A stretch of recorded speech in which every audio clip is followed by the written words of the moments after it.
Paz do Senhor Jesus, meus queridos irmãos, aqui é o pregador Manassés. Sejam bem-vindos ao nosso humilde canal. Hoje, dando continuidade à nossa série de estudos nas cartas do apóstolo Paulo, vamos conhecer um pouquinho a segunda carta de Paulo aos Tessalonicenses. Como sempre, nós abrimos com um versículo da mesma carta, trazemos aqui um contexto histórico e depois resumimos os capítulos, ok? Então, 2 Tessalonicenses, capítulo 1, verso 1, diz assim: Paulo e Silvano e Timóteo, a igreja dos Tessalonicenses, em Deus nosso Pai e no Senhor Jesus Cristo. Bom, a segunda carta de Paulo à igreja de Tessalônica foi enviada pouco tempo depois da primeira. E isto é fácil de perceber, visto que a segunda carta repete várias informações da primeira. Paulo ele trata basicamente os mesmos problemas da primeira carta, que agora foram agravados. Ou seja, após o envio da primeira carta, alguns problemas aumentaram. A segunda carta aos Tessalonicenses, ela foi escrita no mesmo ano da primeira, no ano 50 depois de Cristo, e na segunda viagem missionária do apóstolo Paulo. E nessa viagem, a equipe de Paulo estava reunida, tá? Provavelmente eles se reuniram na cidade de Corinto, veja Atos 18:5. E é por isso que ele começa dizendo Paulo e Silvano e Timóteo, a igreja dos Tessalonicenses. Este Silvano que aparece aqui é o mesmo Silas. Lembra de Paulo e Silas? O Silvano e Silas são a mesma pessoa, tá? É o Silas que fez um dueto com Paulo em Atos 16:25. Paulo ele foi expulso de Tessalônica por causa da perseguição dos judeus. Veja Atos 17, do 1 ao 10. E todo cristão em Tessalônica passou a ser inimigo do governo romano, porque a mentira dos judeus para acusá-los era que eles serviam a outro rei, que entraria no lugar de César. E isso, obviamente, deixa o César irado. Então, é claro que eles serviam a outro rei, que é o rei Jesus, mas os judeus queriam trazer isso para o literal, dizendo que eles estavam servindo a um rei Jesus e que esse rei Jesus iria tomar o lugar de César. Bom, nós sabemos que, claro, Paulo pregava a vinda de Jesus para reinar, veja 2 Tessalonicenses 2:5, mas, obviamente, Jesus não viria para reinar no lugar de César, porque César reina em apenas um território, mas o nosso Jesus, ele está já reinando em todo o universo. Glória a Deus. Bom, devido à perseguição, alguns irmãos da igreja de Tessalônica foram mortos. Veja Atos 17, verso 6. E a morte desses irmãos, esses mártires, sensibilizou toda a igreja. Tá? E eles começaram a pensar na salvação daqueles que já morreram, né? O que iria acontecer agora, e como que vai ser o fim dos tempos. E é assim que começa a curiosidade pela vinda do Senhor e pelos últimos dias. Então Paulo, ele escreve a primeira carta, tirando várias dúvidas sobre este assunto, mas principalmente consolando os irmãos sobre isso. Mas a segunda carta, ela foi necessária porque após a primeira surgiram falsos mestres e falsas cartas enviadas à igreja de Tessalônica com o nome de Paulo. Veja 2 Tessalonicenses 2, verso 2 e compare com 2 Tessalonicenses 3, verso 17.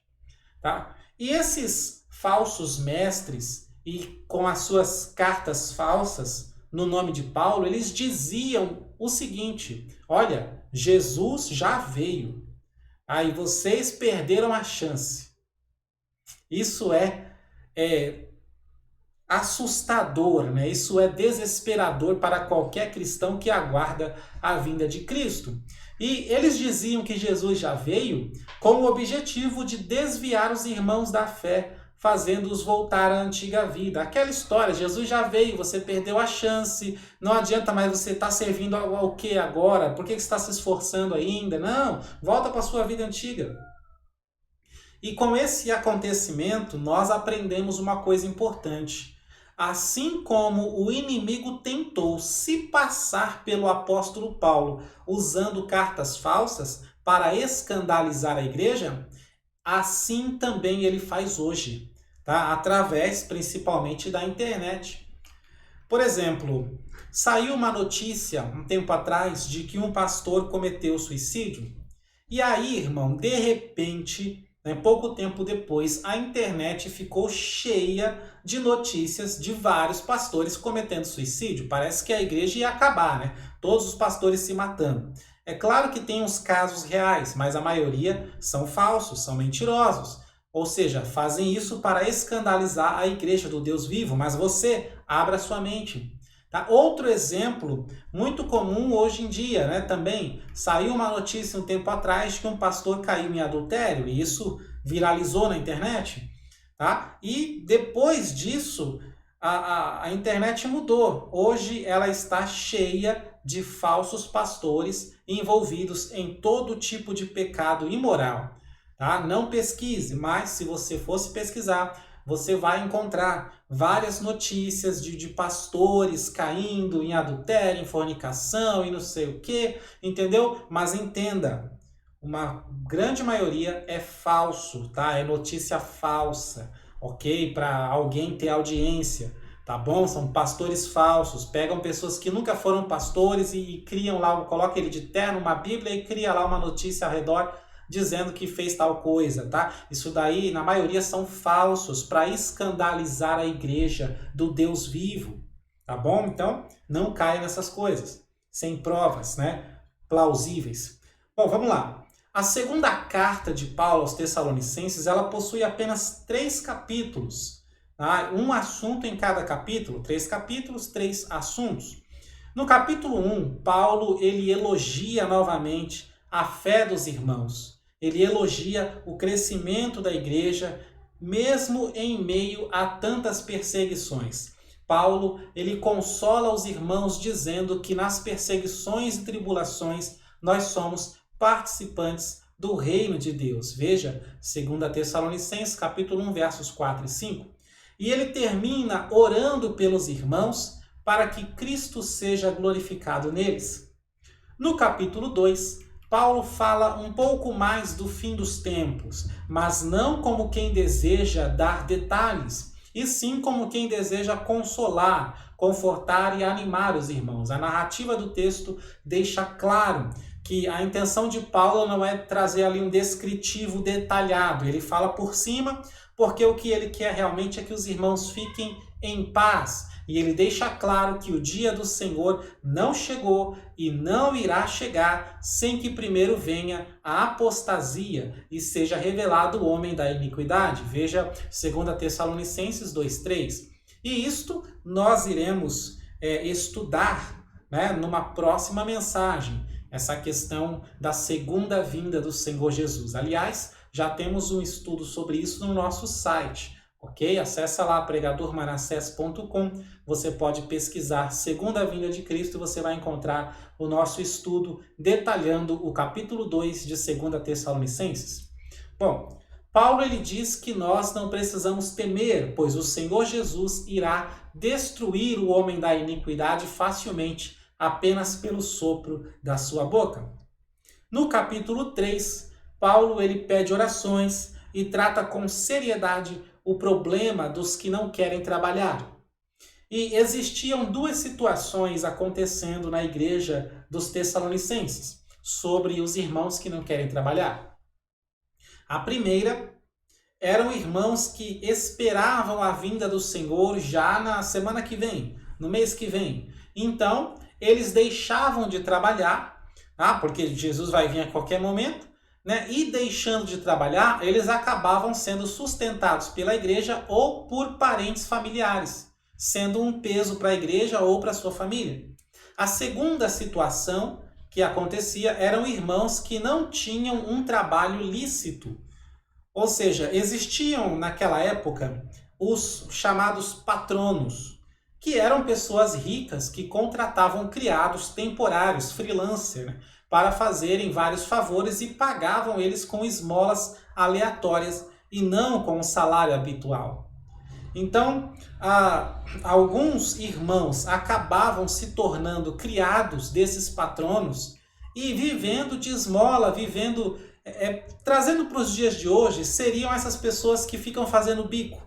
Já viu? Pessoas que ficam fazendo bico, ele não tem um trabalho fixo, um salário mensal ou um ganho mensal, não. Ele faz um bico aqui, ele faz um bico ali, ele ganha um trocadinho aqui, um trocadinho ali. Seria a mesma coisa que alguns irmãos estavam fazendo em Tessalônica. E assim eles viviam sem uma segurança financeira.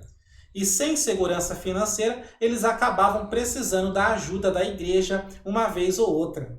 Então, Paulo ele se refere a ambas as situações quando ele traz exortações sobre o trabalho. 2 Tessalonicenses, capítulo 3, versos 6 ao 12. E é interessante que ele já tinha falado isso na primeira carta também, 1 Tessalonicenses 4, versos 11 e 12. Ele diz assim: procurai viver quietos e tratar dos vossos próprios negócios. Tratar dos vossos próprios negócios quer dizer, trabalhe para você, né? Tenha o seu negócio, não fique trabalhando para os outros, porque era uma moda forte na cidade de Tessalônica, os patronos, né, que tinham freelancers, né, criados temporários ali, entendeu? Então Paulo fala, olha, o melhor caminho para vocês, nesse caso, é ter um negócio próprio. E aí ele diz assim, trabalhar com as vossas próprias mãos, como já vos temos mandado. Para quê, Paulo? No verso 12, 1 Tessalonicenses 4, 12, ele diz, para que andeis honestamente, porque quem não trabalha sente a necessidade de roubar, né, de furtar, etc., para que andeis honestamente para com os que são de fora, e não necessiteis de coisa alguma. Então Paulo diz para que os irmãos sejam independentes financeiramente e não fiquem necessitando de coisas, né? Na carta aos Efésios ele fala que aquele que furtava não furte mais, antes trabalhe, fazendo com as mãos aquilo que é bom, para que tenha condições de ajudar o necessitado. Então veja, o cristão não pode ser uma pessoa necessitada o tempo todo, ele tem que ser trabalhador, como foi Cristo, como foram todos os grandes homens da Bíblia Sagrada, e ser alguém que vai sustentar os outros, ao invés de ser sustentado por outros. Glória a Deus! Eu tenho certeza que se você pedir a Deus pela sua vida profissional e buscar e correr atrás, Deus vai abrir as portas, Deus vai mandar clientes, Deus vai dar todas as oportunidades, porque este é um dos chamados a todo cristão, que ele seja abençoado. Abençoado não é aquele que precisa, é aquele que dá, ok? Aquele que precisa é o necessitado. Então, se você constantemente precisa de ajuda, você ainda não é abençoado, você é um necessitado. E você não foi chamado para ser necessitado, você foi chamado para ser abençoado, abençoador, por onde passar. Glória a Deus. Bom, voltando aqui, finalmente, Paulo, ele trata, né, desse problema com uma frase que mata a pau, né, uma frase que ficou famosa. No verso 10 de 2 Tessalonicenses 3, ele diz, quem não quiser trabalhar, que não coma também. E finalmente Paulo termina a carta orando por eles, deixando uma marca que prova a autenticidade da carta, para que os irmãos saibam diferenciar as cartas verdadeiras do apóstolo Paulo em relação às falsas. Ele diz assim, no verso 17, a saudação ou a assinatura é de próprio punho, Paulo. E ele escreve o nome dele, Paulo, com a letra dele. Aí ele diz, este é o sinal em cada epístola. É assim que eu assino. Glória a Deus. Para fechar o nosso estudo, a primeira Tessalonicenses e a segunda, elas são muito parecidas. As duas cartas são muito semelhantes. Mas uma diferença principal que existe entre elas é a seguinte. Na primeira carta, Paulo fala da vitória da igreja, que é o arrebatamento.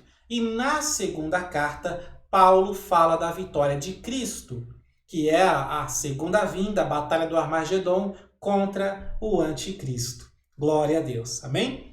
Se você gostou do vídeo, gostou do estudo, tá? Se inscreve no canal, deixa um like, compartilha nas redes sociais para que mais irmãos alcancem este conteúdo, tá bom? E se ficou alguma dúvida, você comenta aqui abaixo, ok? Comentando no mesmo dia em que o vídeo é postado, nós respondemos a sua pergunta, tá bom? Um abraço, que Deus abençoe sua vida, sua família e seu ministério, em nome de Jesus.